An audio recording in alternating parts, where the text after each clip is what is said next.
Salam kompeten, sobat milenial. Kembali kita bertemu dalam pembahasan soal UKK akuntansi tahun 2022 untuk paket 3, yaitu menyelesaikan siklus akuntansi perusahaan dagang dengan metode persediaan average atau rata-rata. Langkah kerja yang harus kita lakukan dalam penyelesaian siklus akuntansi perusahaan dagang dengan metode persediaan average adalah: yang pertama, kita mengentry jurnal, kemudian memproses buku besar, dan menyusun laporan keuangan.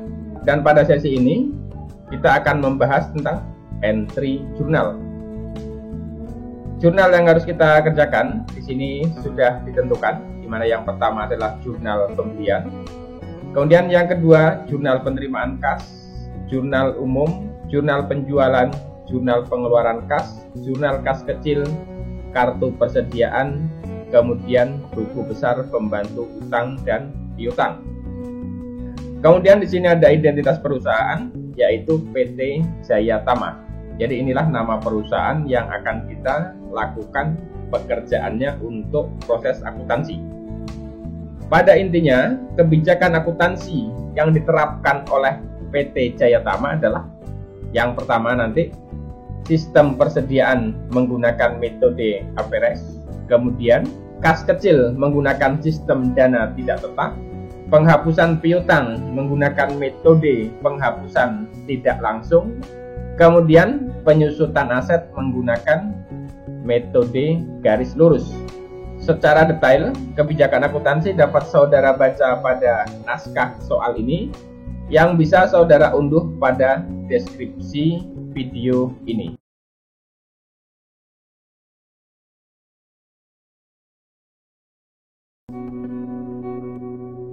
Baik sobat milenial, sebelum kita mulai pembahasan, terlebih dahulu kita pastikan bahwa data yang akan kita gunakan di sini sudah benar ya.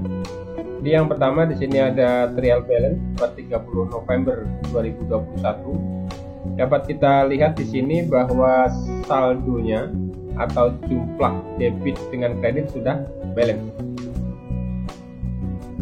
Kemudian yang kedua di sini ada saldo awal, baik itu persediaan, kemudian piutang dan utang.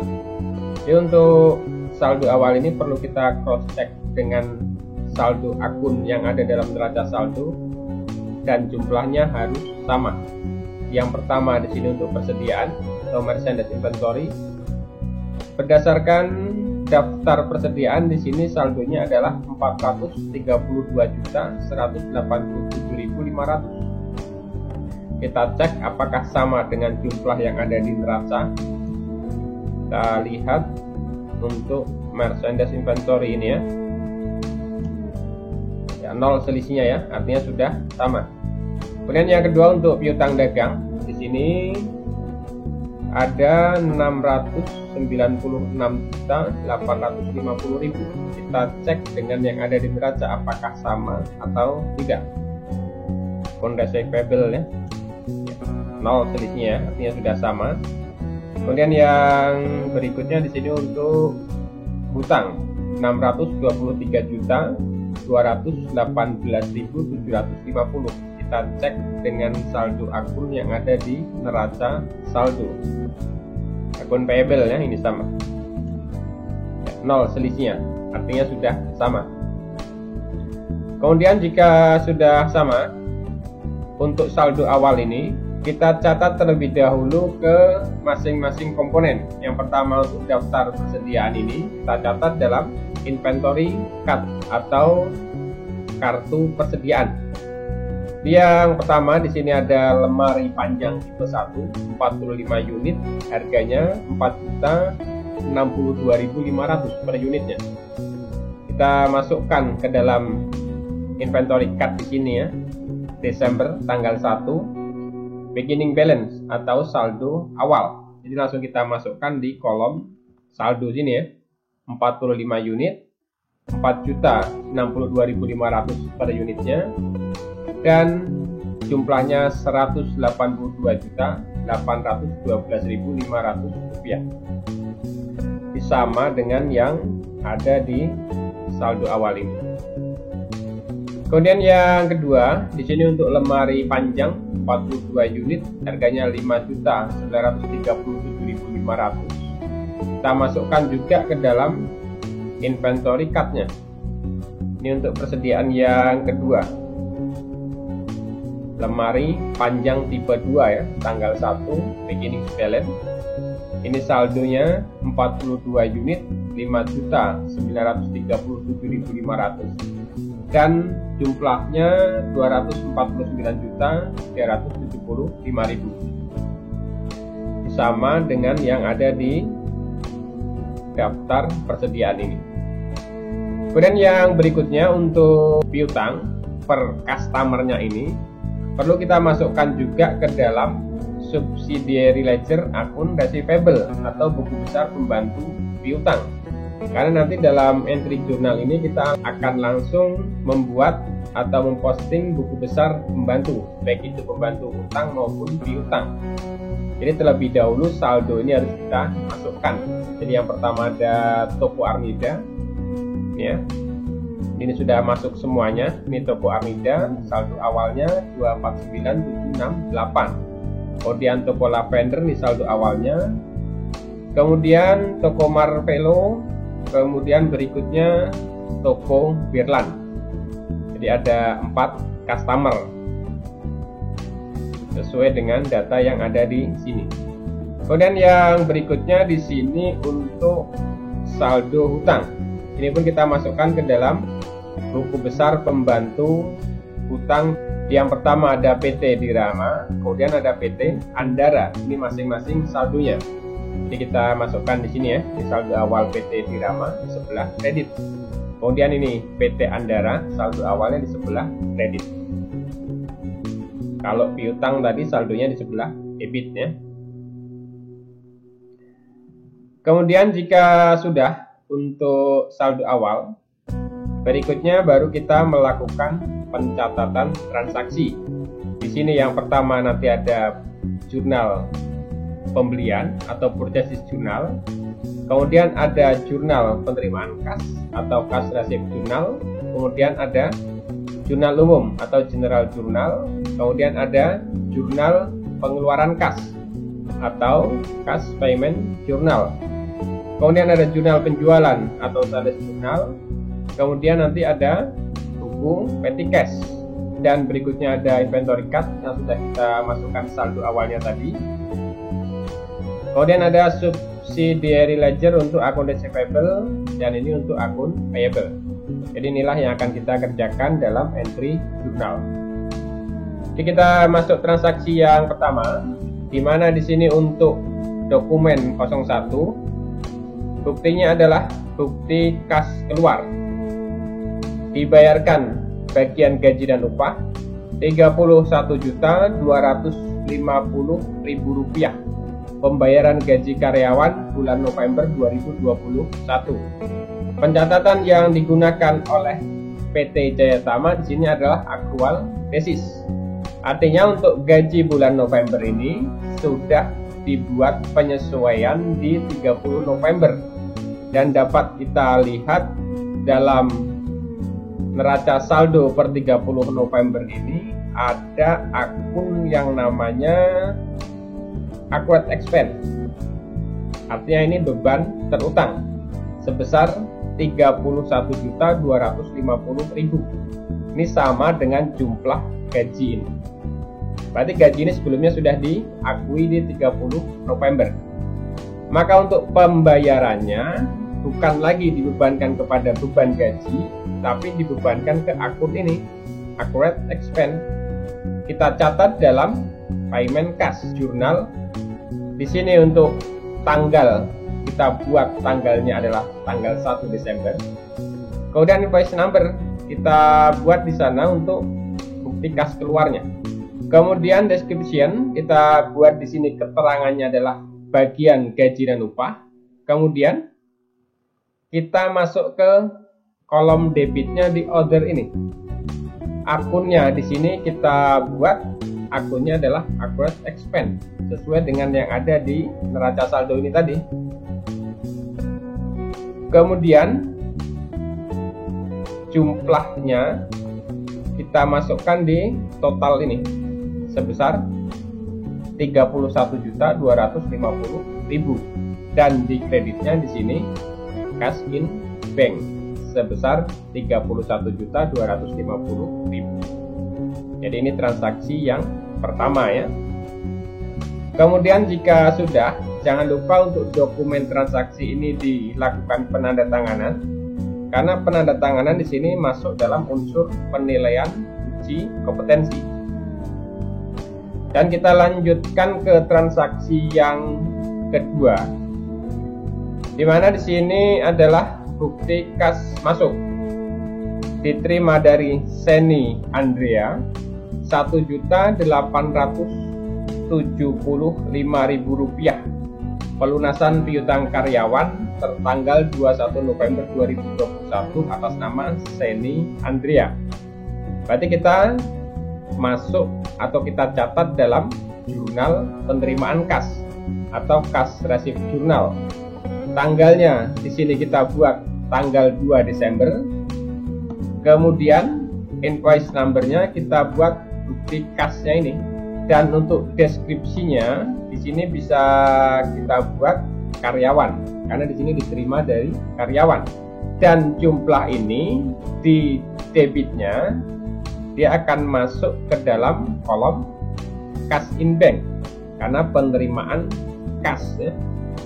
Kemudian di kreditnya di sini masuk ke kolom order, bukan akun receivable ya. Nama akunnya di sini kita buat order receivable atau piutang lainnya. Berapa besarnya? Tentu sebesar jumlah yang diterima ini.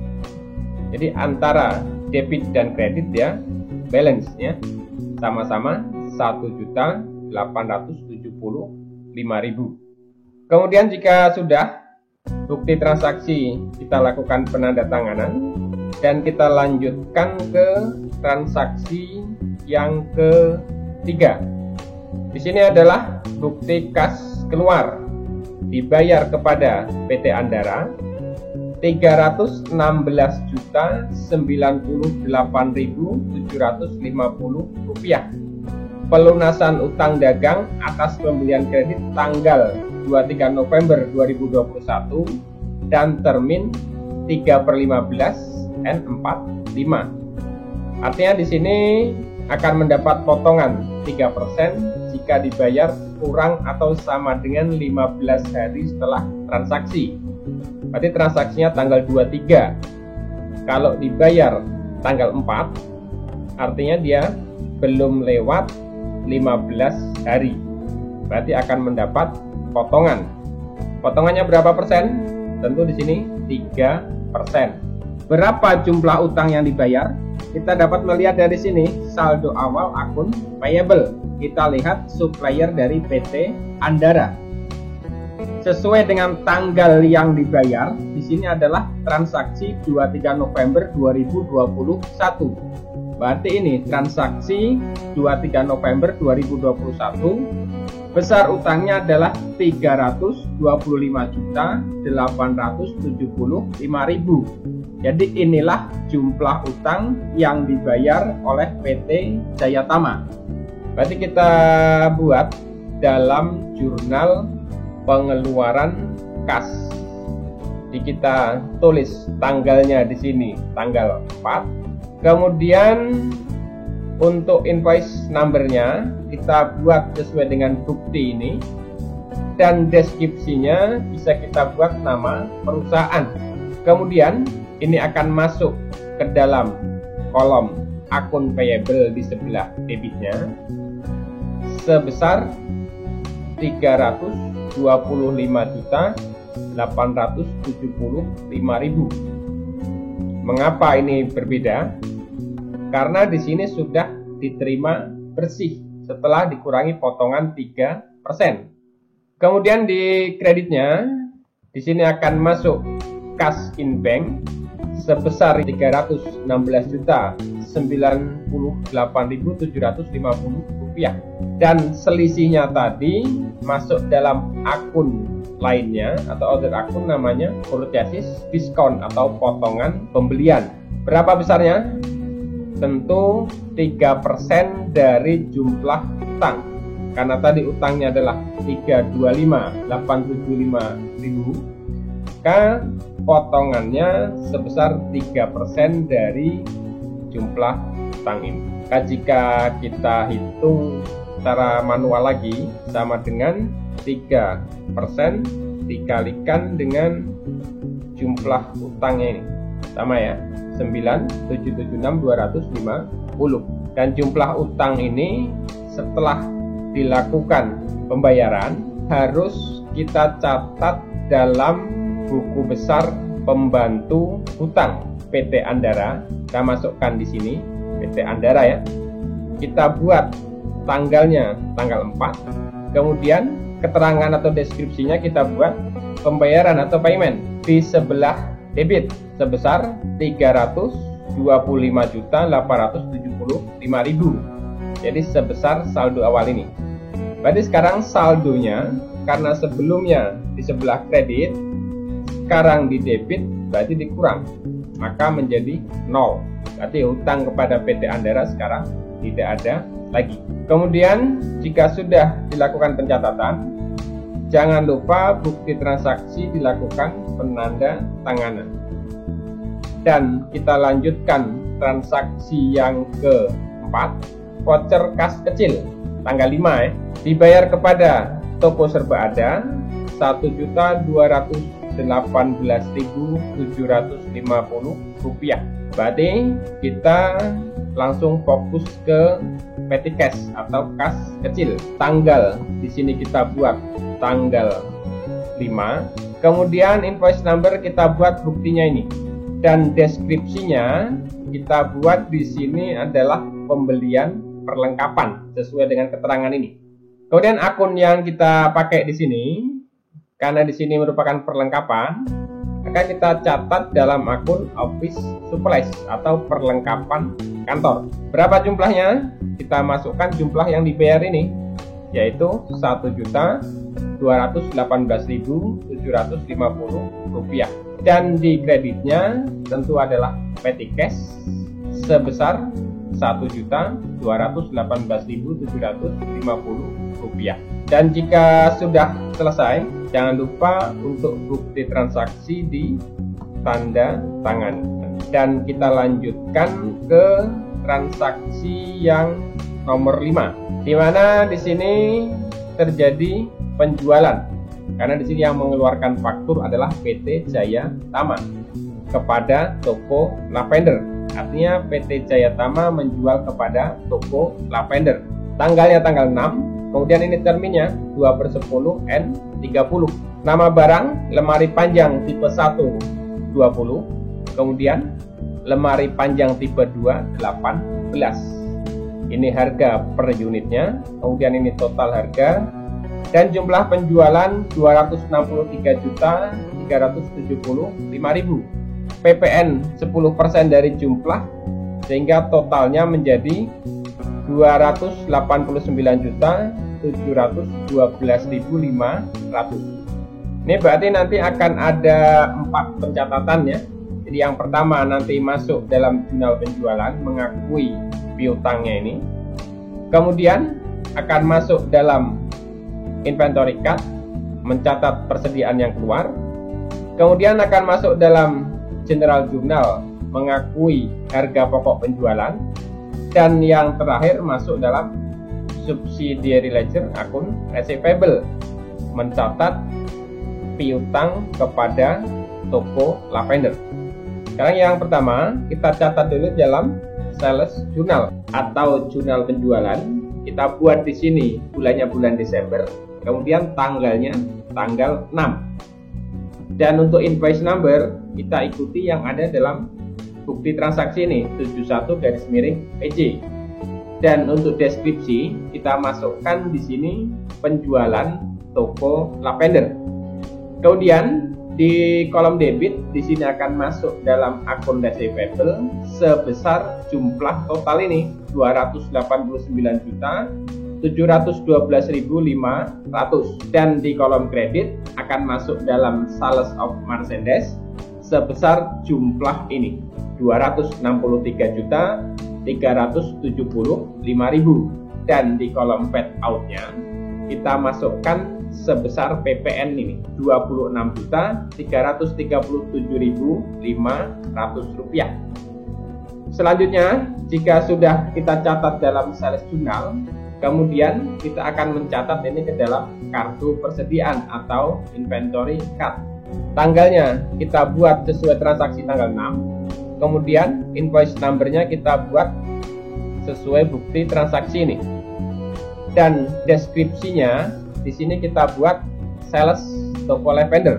Tentu akan masuk dalam kolom out ya, karena dijual. Yang lemari panjang di sini adalah 20. Ya, kita masukkan kuantitinya adalah 20. Karena di sini hanya ada satu jenis persediaan, berarti kita ambil harga yang 4.062.500 ini. Dan jumlahnya di sini sebesar 81.250.000. Sekarang kita hitung saldo. Karena di sini sebelumnya ada 45, kemudian keluar 20, tentu tinggal 25, dan harganya tetap karena tidak ada perubahan. Sekarang saldonya berarti tinggal 101.562.500. Kemudian kita masukkan untuk yang persediaan kedua, tanggalnya sama, kita buat tanggal 6. Kemudian invoice-nya di sini kita buat sesuai bukti, dan deskripsinya kita buat penjualan atau sales toko lavender. Masuk dalam kolom out ya, sebesar 18 jumlahnya. Kemudian harganya kita ambil harga yang ini karena cuma ada satu jenis persediaan. Jumlahnya sekarang 106.875.000. Ini kuantiti dikali price nya, dapatnya 106.875. Dan sekarang kuantitinya, saldonya tadinya 42, keluar 18, berarti tinggal 24. Dan harganya tetap 5.937.500. Dan saldonya sekarang di sini tinggal 142.500.000 rupiah. Setelah kita catat dalam kartu persediaan, berarti kita sudah mengetahui berapa harga pokok penjualan atau cost of goods sold-nya. Ini kita catat dalam jurnal umum atau general journal tanggal 6. Kemudian invoice number-nya kita buat buktinya, dan akunnya di sini ada dua akun ya, yang di debit cost of goods sold, yang di kreditnya merchandise inventory. Berapa besarnya? Yang sebelah debit kita ambil dari kartu persediaan tadi ya, sama dengan harga pokok barang yang pertama ditambah dengan harga pokok barang yang kedua ini tadi, 188.125, dan di kreditnya tentu sama ya, 188.125. Kemudian kalau sudah kita catat dalam general journal atau jurnal umum, selanjutnya kita catat dalam subsidiary ledger akun receivable. Nama tokonya di sini adalah toko lavender. Kita cari toko lavender. Ini ya, toko lavender ya. Kita buat tanggal 6. Kemudian di sini penjualan atau sales. Jumlahnya tentu di sebelah debit. Kemudian saldonya, karena sebelumnya debit, sekarang masuk di debit, berarti ditambah menjadi 517.825.000. Jadi ini ya di debit ya, sama dengan yang penjualannya ini tadi, 289.712.500, 289.712.500. Kemudian jika sudah dilakukan pencatatan di akun receivable subsidiary ledger, berarti untuk transaksi ini sudah selesai. Dan jangan lupa bukti transaksi dilakukan penanda tanganan. Kemudian kita lanjutkan transaksi berikutnya yang ke-6. Di sini adalah bukti kas masuk. Diterima dari toko Armida 244.773.375 rupiah. Keterangan pelunasan piutang dagang atas penjualan tanggal 29 November termin 2/10 N30. Berarti kalau dari tanggal 29 sampai dengan tanggal 7 belum lewat 10 hari, ini mendapat potongan 2%. Artinya jumlah yang diterima ini sudah bersih dikurangi dengan potongan. Ini akan kita catat dalam jurnal penerimaan kas atau kas resip jurnal. Tanggalnya kita buat tanggal 7. Kemudian invoice numbernya kita buat bukti transaksinya ini. Dan deskripsinya bisa kita buat nama tokonya, yaitu dari toko Armida. Kemudian masuk dalam kolom cash in bank di sebelah debit sebesar jumlah yang diterima ini. Dan piutang yang diterima dapat kita lihat di buku pembantu piutang untuk toko Armida. Ini ya, toko Armida 249.768.750. Karena ini sudah dapat potongan nih. Berarti di sebelah kreditnya bisa kita masukkan di sini sebesar 249.768.750. Kemudian selisihnya di sini akan masuk di kolom order sebelah debit, namanya adalah sales discount atau potongan penjualan. Berapa besarnya?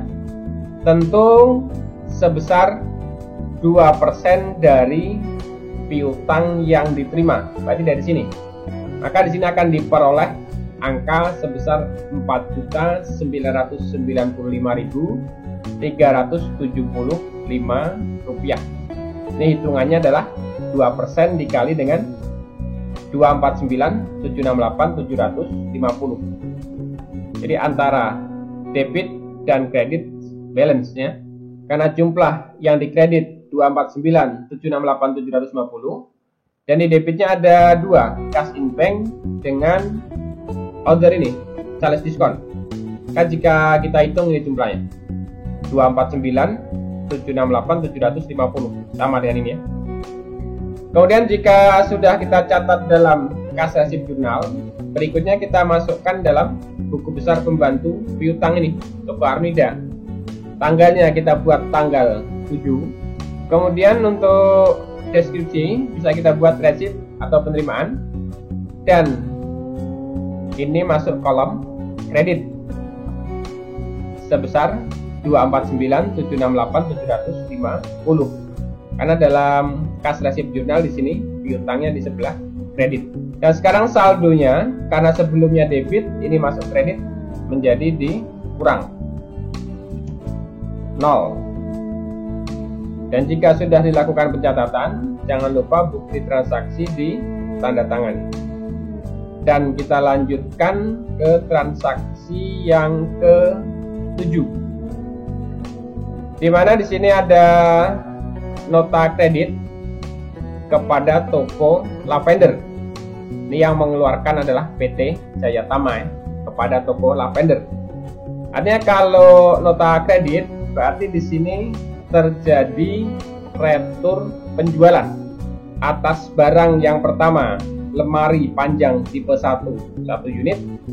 Kemudian lemari panjang tipe 2 1 unit. Ini harga per unitnya tentu sesuai dengan harga jual. Berarti atas nota kredit ini akan kita catat yang pertama ke dalam general journal. Tanggalnya bisa kita buat di sini tanggal 8. Di sini karena terjadi retur, berarti di sebelah debitnya adalah sales retur. Kemudian atas barang retur ini tentu ada PPN-nya, berarti PPN-nya ikut berkurang. Dan di sebelah kreditnya adalah akun receivable atau piutang dagang. Biar tidak lupa, ini kepada siapa, bisa kita buat keterangan di bawah. Ini toko Lavender. Berapa jumlahnya? Jadi untuk sales returnnya tentu sebesar ini 14 juta. Kemudian value added tag-nya sebesar ini 1.400.000 dan di sebelah kredit piutangnya sebesar 15.400.000. Kemudian jangan lupa atas penerimaan barang ini dicatat dalam kartu persediaan. Yang pertama kita catat dulu untuk persediaan yang lemari panjang tipe 1. Kita buat tanggalnya di sini tanggal 8. Kemudian invoice number-nya kita buat bukti transaksinya ini. Dan deskripsinya kita buat di sini adalah sales return dari toko Lavender. Kalau return penjualan, tentu kita terima lagi barangnya, berarti 1 unit kita masukkan sini. Dan harganya kita ambil harga pokok ini, bukan harga jual, tapi harga pokok. Kemudian jumlahnya di sini tentu tetap ya, karena cuma 1 unit, jadi 4.062.500. Dan saldonya sekarang tadinya ada 25. Ini tambah 1, berarti menjadi 26. Harganya di sini tetap dan jumlah saldonya sekarang di sini sebesar 105.625.000. Dan kita catat lagi untuk barang yang kedua, tanggalnya di sini kita buat tanggal 8. Kemudian invoice number-nya kita buat nomor transaksi ini. Dan sini kita buat sales return toko Lavender, barangnya masuk 1 unit ya, di 1 unit. Harganya kita ambil harga ini, harga pokok bukan harga jual, 5.937.500 dan jumlahnya di sini menjadi 5.937.500 karena cuma 1 unit. Dan saldonya sekarang tadinya 24 ditambah 1 ini menjadi 25. Sini harga per unitnya tetap dan jumlah saldonya sekarang menjadi 148.437.500. Ini dari 25 unit dikali 5.937.500. Kemudian atas penerimaan barang ini dicatat dalam general ledger tadi yang sebelumnya sudah mencatat piutang atau returnnya. Sekarang di sini kita catat lagi untuk penerimaan barangnya. Berarti di debitnya menerima barang, berarti Mercedes inventory, dan di kreditnya cost of goods sold atau harga pokok penjualan. Jadi karena barangnya diterima lagi, maka harga pokoknya berkurang. Ini awalnya. Cost of goods sold di sebelah debit dan Mercedes inventory di kredit. Sekarang karena barangnya diterima lagi, maka Mercedes inventory-nya menjadi di sebelah debit dan cost of goods sold-nya di sebelah kredit. Berapa besarnya? Berarti di sini kita ambil jumlah yang tadi dari inventory tadi. Ini jumlah barang yang kedua ditambah jumlah barang yang pertama. Ya 10 juta. Berarti di sebelah kreditnya pun 10 juta. Kemudian jangan lupa untuk akun receivable ini yang 15.400.000 kepada toko Lavender dicatat juga dalam subsidiary ledger akun receivable. Cari toko Lavender, ini toko Lavender. Tanggalnya tanggal 8. Kemudian di sini deskripsinya kita buat sales return di sebelah kredit. Karena di sini di kredit ya, ini masuk di kredit 15.400. Jadi kita masukkan juga di sini di sebelah kredit. Berarti sekarang saldonya karena sebelumnya di debit, sekarang di kredit berarti dikurang. Tinggal 502.425.000. Dan jika sudah dilakukan pencatatan di sini, jangan lupa untuk bukti transaksi dilakukan penanda tanganan. Dan kita lanjutkan transaksi yang ke-8. Di sini PT Andara kepada PT Jayatama. Faktur artinya PT Andara menjual kepada PT Jayatama. Berarti PT Jayatama melakukan pembelian. Syaratnya 3/15 N 45. Lemari panjang tipe 1 24 unit, harganya 4.065.000 per unitnya. Kemudian lemari panjang tipe 2 25 unit, harga per unitnya 5.940.000. Jadi jika dijumlahkan, jumlah harga nanti menjadi 246.060.000 dan PPN-nya 24.606.000, sehingga totalnya menjadi 270.666.000. Berarti kita akan mencatat ini ke dalam jurnal pembelian atau purchase journal.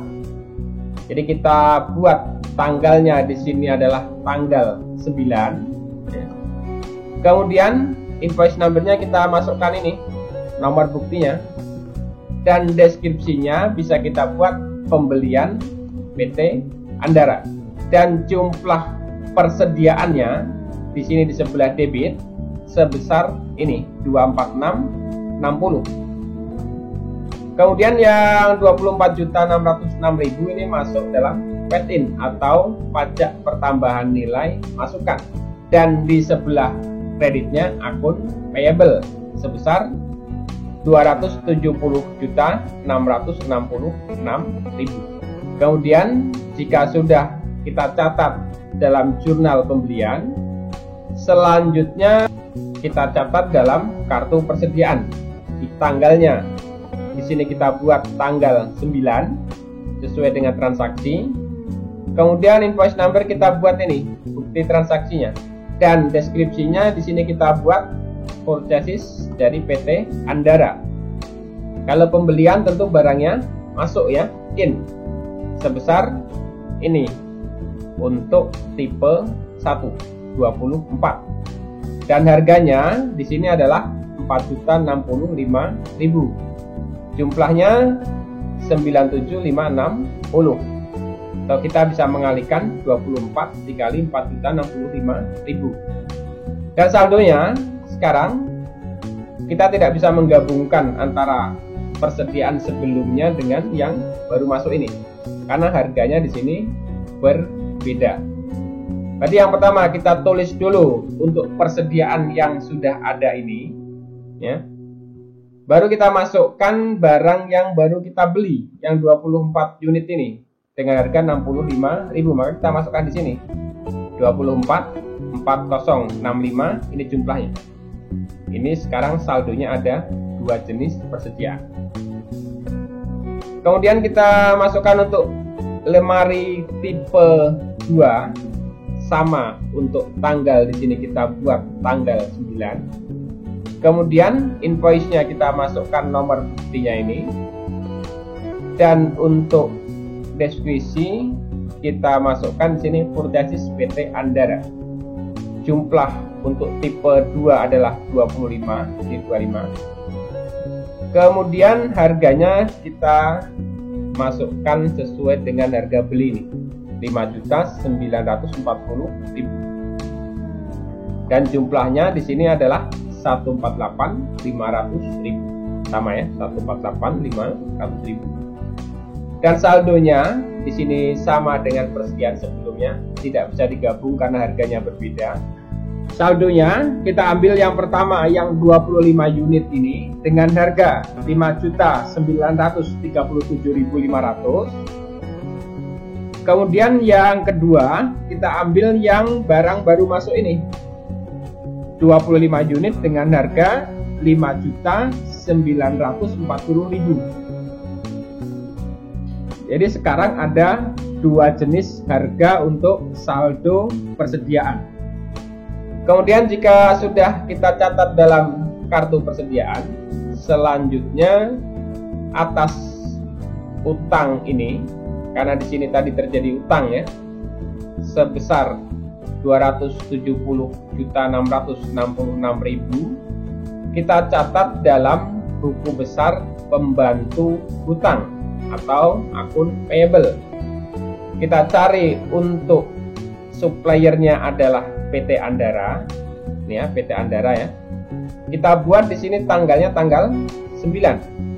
Kemudian kita buat keterangannya di sini purchase, dan dalam jurnal pembelian di sini masuk di sebelah kredit. Maka dalam subsidiary ledger akun payable juga di sebelah kredit. Dan saldonya karena sebelumnya 0, ini masuk di kredit, berarti sekarang saldo kredit 270.666.000. Jika sudah selesai, jangan lupa bukti transaksi ditandatangani.